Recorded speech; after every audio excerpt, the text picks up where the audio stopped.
Welcome to Nasdaq Trade Talks. I'm Jill Malandrino, Global Markets Reporter at Nasdaq. We're coming to you live from Inside ETFs in Hollywood, Florida. And joining me for this segment, we have Ben Phillips, as the Chief Investment Officer over at EventShares. We're going to take a look at policy investing in an election year, and it should be a very interesting 2020 for everyone over at EventShares. But going into 2020, markets have had an incredible run. Do you think we'll see any bit of a pullback in Q1?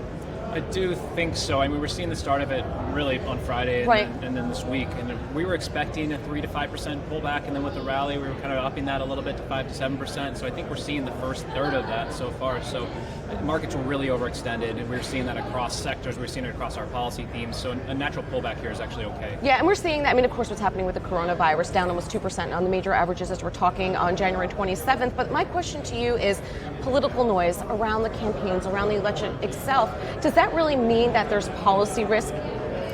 You know, it means that you have to look for other places where there's policy occurring, policy change and policy trends. So, you know, I think the best testament is we've had all of this noise since really Trump's been elected, right? A lot of just noise back and forth, a lot of not really bipartisanship, partisanship, right?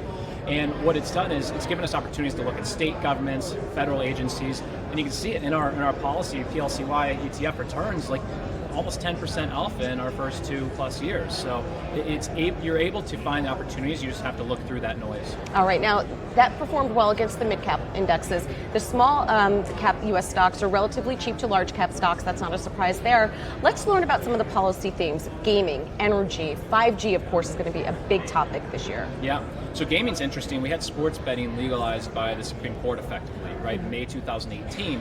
And then what we've seen since then is 14 states have passed measures to legalize sports betting. So we're seeing, you know, potentially 30 to 40 states are going to have fully legalized sports betting in the next 2 years. Big trend there. 5G telecom, multi-year trend being supported by the FCC and the White House.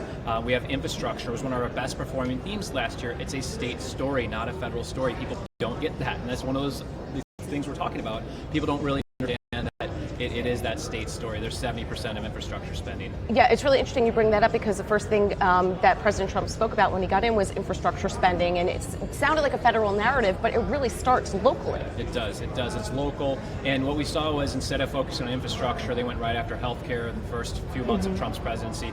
That really kind of shot the Republicans in the foot as far as other future legislative items in that first half of his term. So that really did hinder things, and that's why the state said we can't wait around any longer. We have to figure out how to spend on infrastructure. So you started seeing hikes in fuel taxes, vehicle registration taxes, all to pay for infrastructure at the state level. Yeah, well, that's good because it creates jobs, it creates income, which is great for GDP because consumer spend is such a large chunk of that.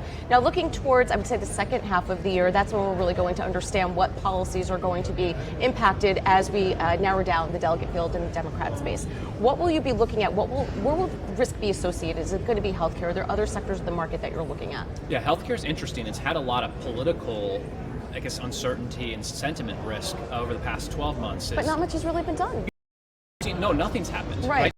Speculation on Bernie Sanders, Elizabeth Warren, as they, are jockeying for leads in the polls. Warren's kind of been fading, but Bernie's been surging. And so when that happens, healthcare investors get skittish. They went through ACA, Obamacare. It was a very uncertain time.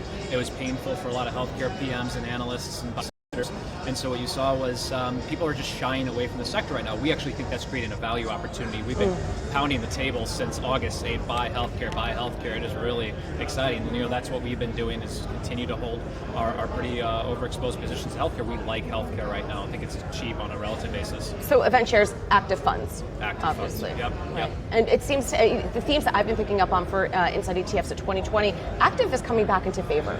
Yeah, I think when the market gets a little more volatile, especially, people start saying, well, how am I going to manage my downside? Do I really want pure beta? I think people are also going to realize that some of these beta exposures they have to like tech ETFs, they've done really well on the upside, but they also have that same down beta, right? So I think people may be a little surprised by that, and I think the focus will revert back to active.